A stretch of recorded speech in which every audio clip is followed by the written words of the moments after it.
رمضان المبارک کا آخری عشرہ رواں و دواں ہے۔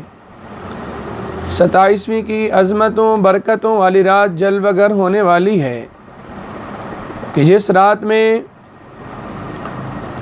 تراویح کی صورت میں قرآن مجید کی تکمیل ہوگی، لوگ عبادات کریں گے، دعائیں کریں گے اور لیلۃ القدر کے حصول کے لیے رات کو جاگ کر اللہ کی عبادت کریں گے۔ وہ لیلۃ القدر جس کے بارے میں اللہ جل شانہ نے ارشاد فرمایا لیلۃ القدر خیر من الف شہر، کہ لیلۃ القدر یہ 1000 مہینوں سے بہتر ہے۔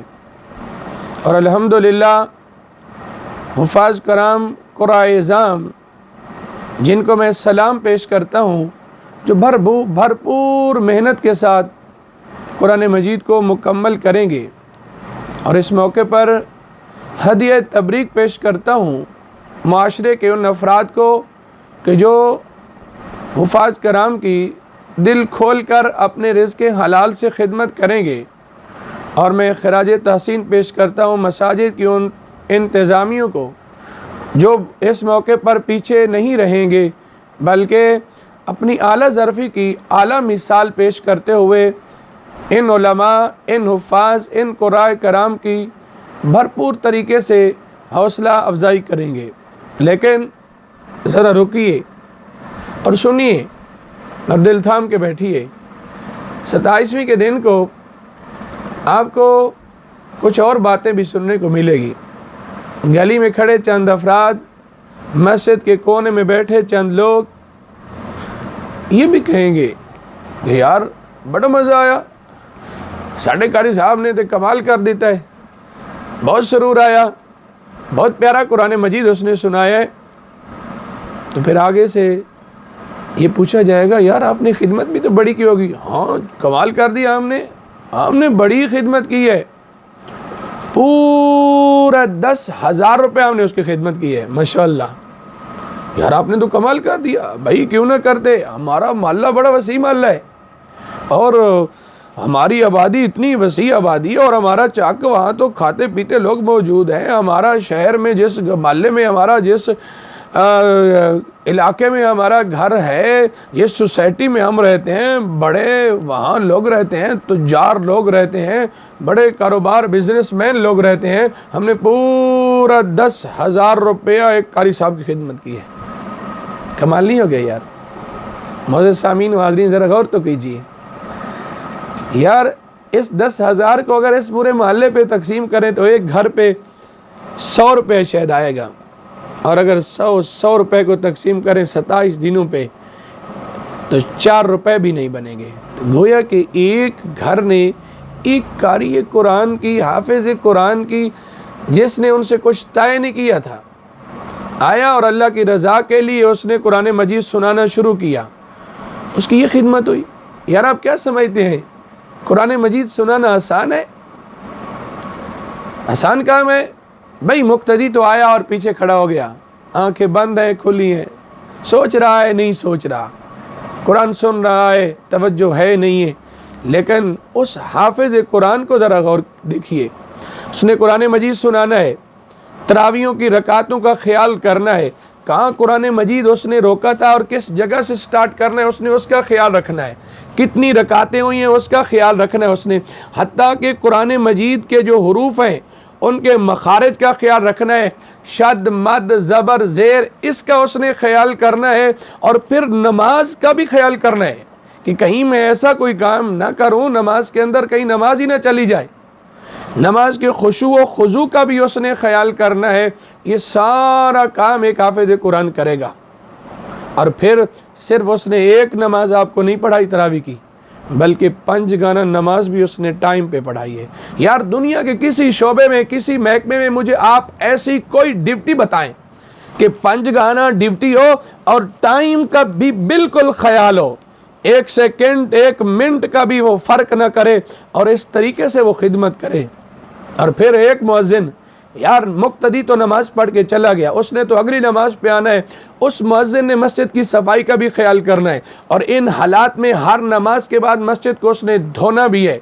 اس مؤذن نے AC کا بھی خیال کرنا ہے، پنکھوں کا بھی خیال کرنا ہے، لائٹوں کا بھی خیال کرنا ہے، مسجد کے دروازے کو کھولنا بھی ہے، بند بھی کرنا ہے، اور اس مؤذن نے اتنے تک بھی کرنا ہے کہ جو بزرگ نماز پڑھنے کے لیے اگر آ رہا ہے تو اس کی کرسی کا انتظام کرتے اس کو صاف کر کے اس کی اپنی جگہ پہ بھی رکھنا ہے۔ اور ایک امام کی بات کرتے ہو تو صرف اس نے 1 مہینے کے لیے نہیں، پورا سال آپ کی خدمت بھی کرنی ہے۔ آپ کے گھر میں بچہ پیدا ہونا ہے، چاہے دن کا کوئی وقت ہے، رات کی کوئی گھڑی ہے، اذان دینے کے لیے بھی آپ نے اسے بلانا ہے، امام صاحب نے نہ نہیں کرنی۔ اگر کوئی فوتگی ہو گئی ہے، جنازے پہ بھی امام نے ٹائم پہ پہنچنا ہے۔ کلخانی ہے تو امام آدھا گھنٹہ پہلے اس پہ پہنچنا آپ کے نزدیک گویا کہ لازم ہے۔ ارے نکاح ہے تو بارات تو جب آئے گی امام کو 1 ہفتے پہلے پابند بھی کرنا ہے اور 2 گھنٹے پہلے اسے بلانا بھی ہے۔ وہاں کیا کیا صعوبتیں اس نے برداشت کرنی ہے وہ بھی امام نے کام کرنا ہے، اور آپ نے امام کی کیا خدمت کی ہے۔ میرے دوست یہ ذہن میں رکھیے، اگر آپ اپنے امام کی، ایک حافظ قرآن کی، نماز کی وجہ سے، دین کی وجہ سے، قرآن کی وجہ سے عزت کریں گے نا، اللہ آپ کی ایسے عزتوں کو بلند کرے گا کہ آپ سوچ بھی نہیں سکتے۔ یار اگر امام خوشحال نہیں ہے تو کیسے خوشحالی آئے گی؟ اگر امام نماز پڑھا رہا ہے اور اس کو پریشانی ہے بچوں کے رزق کی، اس کو پریشانی ہے کسی وجہ سے، تو بھلا نماز میں سکون آپ کو کہاں سے ملے گا؟ یار افسوس نہیں ہے، ہم لوگوں پہ افسوس نہیں ہے۔ اچھے لوگ بھی موجود ہیں معاشرے میں، ایسے لوگ بھی موجود ہیں کہ اس طریقے سے خدمت کرتے ہیں کہ پتہ بھی نہیں چلتا اور امام کی خدمت بھی ہو جاتی ہے۔ اللہ ان کی عزتوں کو بلند کرے، لیکن افسوس ان لوگوں پہ بھی ہے جو اپنے ہاں کام کرنے والے کو تنخواہ بھی دیں اور عید پہ اضافی تنخواہ بونس کی صورت میں بھی دیں، اور جو ایک گلی محلے میں ایک جھاڑو دینے والے غیر مسلم کو عید پہ 1000 روپیہ بھی دیں اور ان کی جیب پہ ذرہ بھی فرق نہ آئے۔ اور جب امام صاحب کی بات آئے، عید ہو یا 27ویں کا یہ دن ہو یا رات ہو، اور اس وقت ان کی جیب سے 500 روپے نہ نکلے، اور وہ امام صاحب کہ جب آپ کا کوئی عزیز بیمار تھا، ہر نماز پہ آپ کے لیے اس نے دعائیں کی۔ اگر آپ کے کسی عزیز کا آخری وقت ہے تو آپ کے لیے سورہ یاسین پڑھنے کے لیے وہ آیا۔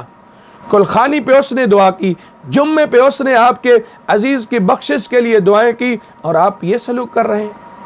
میرے دوست سوچ ذرا کہ کس طریقے سے ہم رہ رہے ہیں، کس طریقے سے ہم اپنے امام کی خدمت کر رہے ہیں۔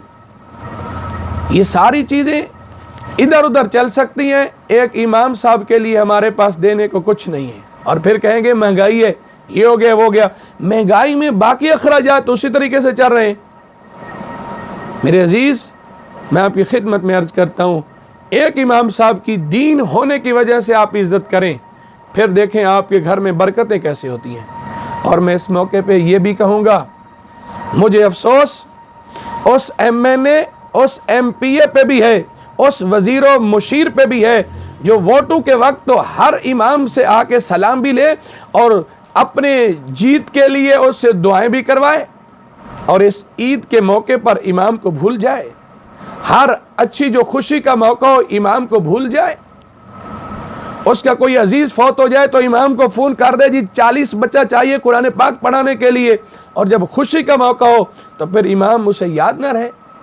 اور مجھے شکوہ اعلیٰ منصب پہ بیٹھے، اعلیٰ منصب پہ فائز ان اعلیٰ عہدے داروں پہ بھی ہے کہ جن کا قلم ڈاکٹروں کی مدد کے لیے تو چلے، جن کا قلم وکیلوں کو ریلیف دینے کے لیے تو چلے، جن کا قلم اداکاروں اور موسیقاروں کے تعاون کے لیے تو چلے، ارے جن کا قلم صحافت و ثقافت کے متعلقہ افراد کے تعاون کے لیے تو چلے، جن کا قلم تاجروں اور کسانوں کی مدد کے لیے تو چلے۔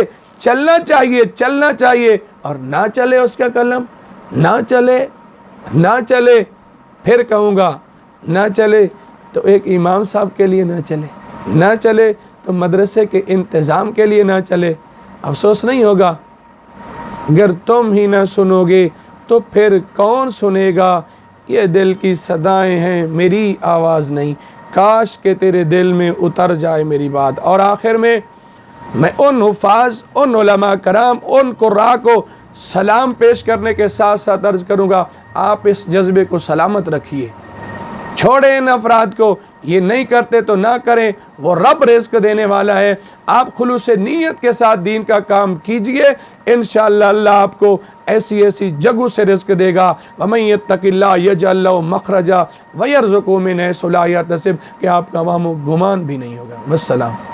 اس ویڈیو کو شیئر ضرور کیجئے، ہو سکتا ہے آپ کے ایک شیئر سے یہ بات کسی کے دل میں اتر جائے۔